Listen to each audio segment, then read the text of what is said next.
Welcome back to the deep dive. We are heading straight into the heart of Hong Kong's real estate scene today. It's really evolving quickly. Mm. The old ways, renting or buying, they're being seriously shaken up. It feels like more than just a trend, doesn't it? The whole market for people arriving seems to be changing shape because of these flexible living options. Yeah, dramatically so. So we've gathered the sources, and our mission today is to really understand the mechanics behind this. Why are service departments and co-living spaces suddenly so popular with new residents in Hong Kong? And why skip the traditional lease? Exactly. It feels like a case study in how global movement changes a city's infrastructure. Okay. Let's unpack this. And I think it's crucial we frame this demand right away. This isn't like a general shift across the whole population. Right. It's really a specific response to some pretty significant immediate challenges people face when relocating. The demand isn't your average renter. It's overwhelmingly driven by a very particular group. Overseas tenants, skilled professionals mostly.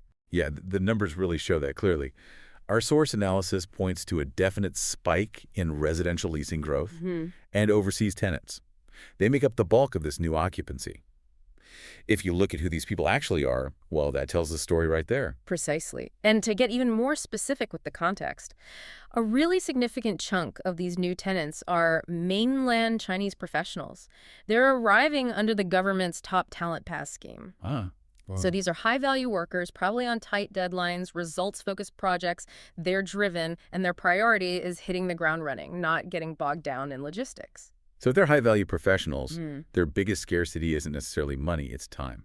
Right. Exactly. Time and mental energy. They need places that are furnished, conveniently located. It seems like this group has signaled a major shift in priorities. They're willing to trade maybe a slight cost saving on an unfurnished place for, well, zero setup stress. Yeah, they want a home that just works from day one. Like Yeah. you said, an efficient tool for their professional life. Think about moving across borders, especially into a place like Hong Kong. It's dense. Administration can be complex. The traditional moving process just eats up so much time. That's the core friction point they're trying to just completely avoid. But to really get why flexible housing is winning, we need to look at what they're avoiding. What are those traditional relocation headaches that make a service department seem so appealing? Well, the sources point to a couple of big ones. Our sources highlight it sort of twofold. There's the logistical side, and then there's the financial piece. Let's maybe start with the financial and contractual hurdles of traditional Hong Kong renting, because they are pretty huge barriers to entry. Okay. Standard leases, they usually lock you in for 2 years. That's really inflexible if your contract or maybe your talent pass is shorter, or if the future feels a bit uncertain. And the upfront cash required. Yeah. It's pretty staggering, isn't it? Oh, absolutely. You're typically looking at 2 months' rent for the security deposit, then All right. 1 month's rent paid up front. Right. And then you've got the agent's fee on top of that, often half a month's rent, sometimes a full month's rent. Wow. So for just a mid-range apartment, that's easily 3, 4, maybe even 5 months rent you need just to sign the papers before you've even thought about buying furniture or anything. Yeah, that initial cash outlay alone would push people towards simpler options, where costs are maybe bundled into one monthly payment. Definitely. Then there's the second friction point you mentioned, the sheer logistical nightmare of setting up a home from scratch. Buying furniture, waiting for deliveries, assembling it, setting up utilities, Wi-Fi, coordinating appointments. Ugh. That whole process can just swallow weeks of valuable time. Time these professionals don't really have to spare. And we can't forget the emotional side either. Good point. Moving to a huge new city, maybe without family or friends or a professional network already there, Yeah. it can be really isolating. A traditional rental gives you walls, but it doesn't necessarily give you a community, that emotional cost. It's a sort of hidden factor that these newer co-living and service places are actually designed to tackle head-on. Okay, so that raises the question then. How exactly are these flexible options designed, like structurally, to reduce those two huge stress categories, the logistics and the finances? Well, the source material actually gives us a really clear framework. It's laid out by Alison Lai. She's an associate director at Sheen Management. She points out 5 key areas where these places offer direct, practical solutions. They're basically flipping the script on traditional housing burdens. They're selling a seamless, ready-to-go lifestyle that lets the professional just focus entirely on their job. Okay, let's detail these 5 pillars of hassle-free living then.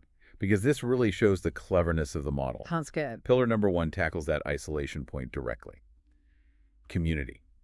Shared living spaces, or even just the managed services and serviced apartments, they actively encourage a sense of community. They help build peer networks almost instantly, which helps solve that emotional challenge of moving to a huge, potentially lonely city. That community aspect is definitely huge. But sometimes, does it feel a bit forced? Does the source suggest it's all organized events, or more about, shared spaces naturally bringing people together?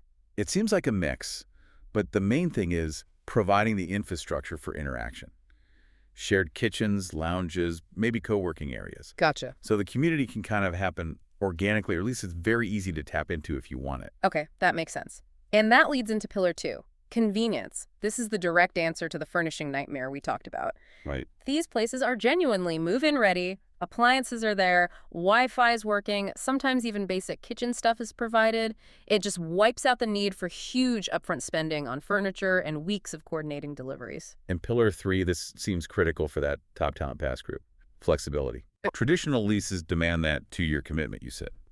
But these options, they offer adaptability. Leases might be monthly, quarterly, 6 months. Yeah, much more aligned with project timelines or settling in periods. It caters perfectly to professionals who might be there for a specific project length, or maybe even just a probationary period at work. And that flexibility reduces risk for the individual, too.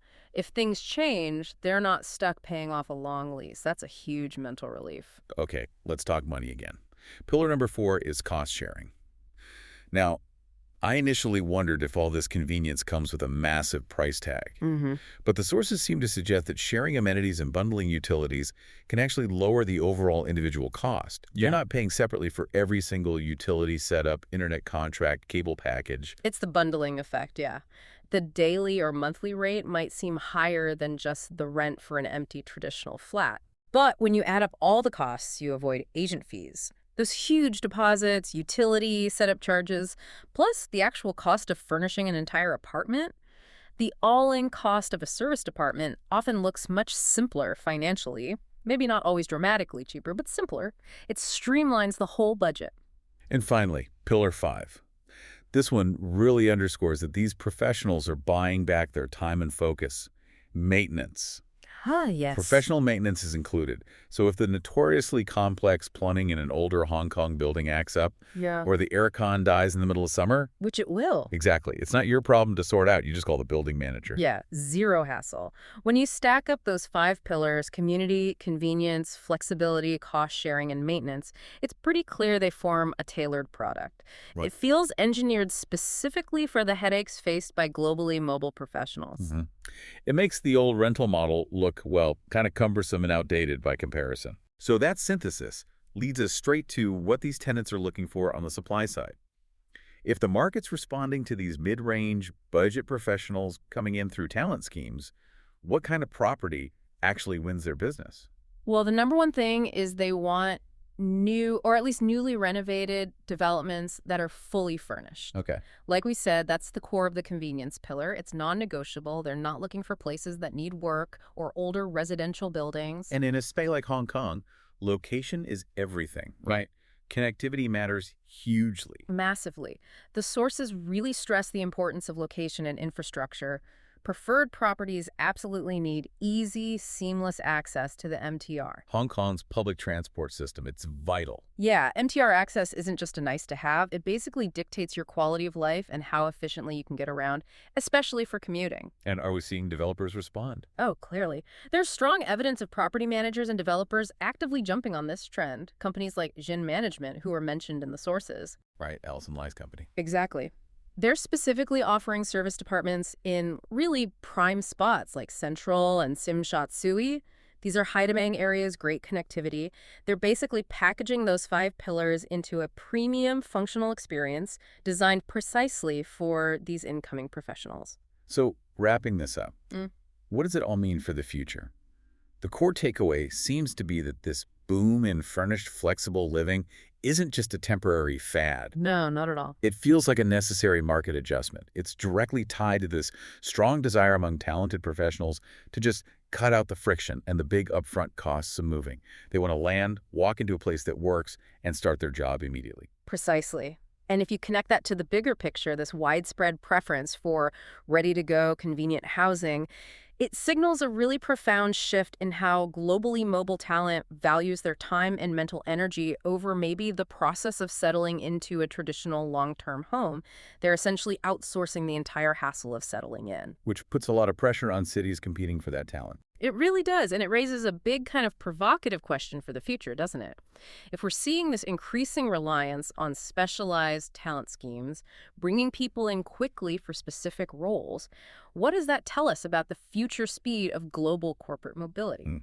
Faster, presumably. Right. And if the world's top talent increasingly demands this level of move-in ready convenience, how quickly do major global hubs, not just Hong Kong, but think London, Singapore, New York, need to adapt their traditional housing supply, their lease structures?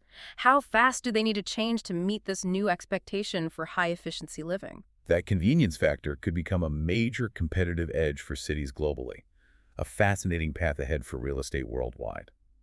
Well, that's all the time we have for this deep dive. Thank you so much for joining us as we unpack the new dynamics shaping Hong Kong's housing demand. Yeah, we hope this gave you some clarity and context on what feels like a really critical market shift. Until next time.